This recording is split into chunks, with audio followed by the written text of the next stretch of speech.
مومنوں پڑھتے رہو تم اپنے آقا پر درود، ہے فرشتوں کا وظیفہ الصلاۃ والسلام۔ لیکن دیوانوں، سرکار غوث اعظم کی تربیت اللہ کی مرضی کے مطابق ان کے نانا جان نے اور ان کی والد محترمہ نے بڑے بھرپور انداز سے کی۔ چونکہ والد کا انتقال تو بہت پہلے ہو چکا تھا آپ کے کم سنی میں، تربیت کی ہے آپ کی ماں نے اور تربیت کی ہے آپ کے نانا جان نے۔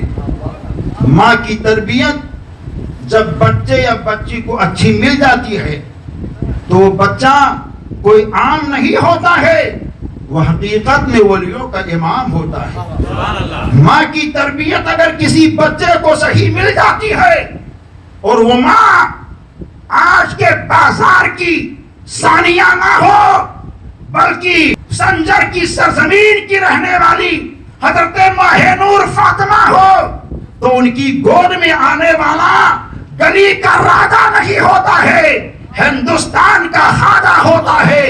ارے جب کوئی ماں اپنے بچے کو صحیح تربیت کرتی ہے تو بچہ کوئی حضرت نہیں ہوتا ہے بلکہ سنیوں کا اعلیٰ حضرت ہوتا ہے۔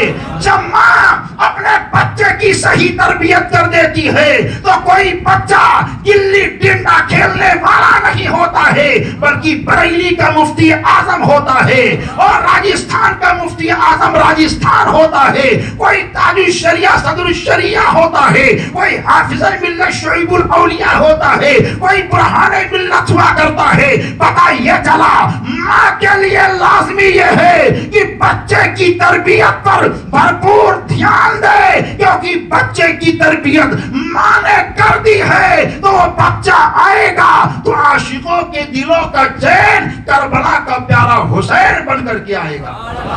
تو ضرورت یہ ہے کہ بچوں کی تربیت کی جائے اور بچوں کی تربیت کی باغ ڈور زیادہ تر ماں کے ہاتھ میں ہوتی ہے، کیونکہ باپ تو کام کے لیے جایا کرتا ہے۔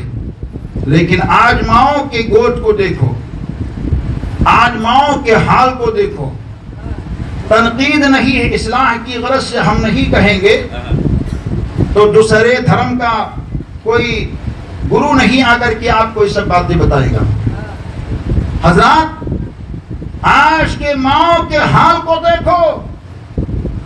آج کی مائیں، ابھی کچھ سال پہلے حیدرآباد دکن کے اندر ایک پروگرام ہوا تھا، تو اس پروگرام کے اندر بہت سارے مذاہب کے لوگ آئے تھے۔ ہر مذہب کا مکتب فکر کا بولنے والا اسکالر وہاں پہنچا۔ انہی اسکالر کے اندر بتایا گیا، رپورٹ میں آیا کہ ایک غیر مسلمہ خطیبہ جو اپنے بیان کے اندر بولتی ہوئی جا رہی تھی اور بولتے بولتے اس نے مسلمانوں سے سوال کیا اور کہا، اے مسلمانوں، اتنی صدیاں گزر گئی مگر تمہارے مذہب کے اندر، تمہارے قوم کے اندر کوئی حسین کیوں نہیں آیا؟ وہ عورت بولتی جا رہی ہے، حسین کیوں نہیں آیا؟ صدیاں گزر گئی، رات گزر گئے، دن گزر گئے، مہینے سال گزر گئے، لیکن دوسرا حسین کیوں نہیں آیا؟ وہ 3 مرتبہ بولی، کوئی جواب، کسی کے پاس جواب نہ تھا۔ تو ایک ضعیف مسلمان اٹھ کر کے کہا، واپس بولیے، کہا اب تک کوئی حسین کیوں نہیں آیا؟ مسلمان کے قوم میں اتنے 100 سال ہو گئے۔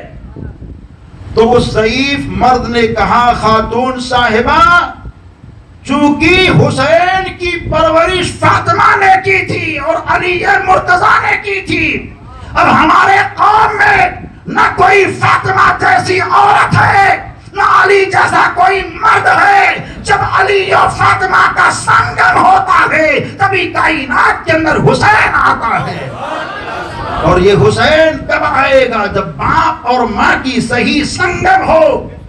آج باپ کو دیکھو نشیڑی نظر آ رہا ہے، باپ کو دیکھو جواری نظر آ رہا ہے، باپ کو دیکھو تاش کے پتیوں سے راتوں کو برباد کرتا نظر آ رہا ہے، باپ کو دیکھو خرافاتوں میں بیتتا نظر آ رہا ہے، باپ کو دیکھو شراب کی بوتلوں کو ہونٹوں کے قریب کرتا نظر آ رہا ہے. باپ کو دیکھو اپنے ہاتھوں میں رنگین موبائل کو رکھ کر کے اپنے ہاتھ کی لکیروں کو خراب کرتا نظر آ رہا ہے. باپ کو دیکھو موبائل کے اوپر اس کی اسکرینوں پر اوریا چیزوں کو دیکھتے نظر آ رہا ہے. ارے جس باپ کی نظر میں اتنی بے حیائی ہو، جس باپ کے ہاتھ میں اتنے گناہ کے کام ہو، جس باپ کے ہاتھ سے اتنے گندے کام ہوتے ہو، جس باپ کے کان نے گناہوں کے کام سنے ہو، تو ذرا سوچو اس کے گھر میں کون آئے گا؟ آئے گا تو سٹوری آئے گا، آئے گا تو شرابی آئے گا، آئے گا تو جواری آئے گا.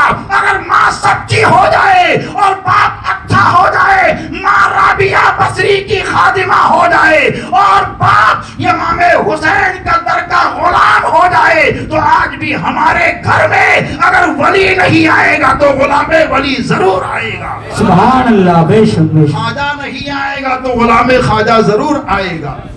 رضا نہیں آئے گا تو غلام رضا ضرور آئے گا. تاج الشریعہ نہیں آئے گا تو غلام تاج الشریعہ ضرور آئے گا. اور جس کے گھروں میں یہ بہار آ جائے، یہ قرار آ جائے، سمجھ لو حال بڑا بہتر ہو جاتا ہے.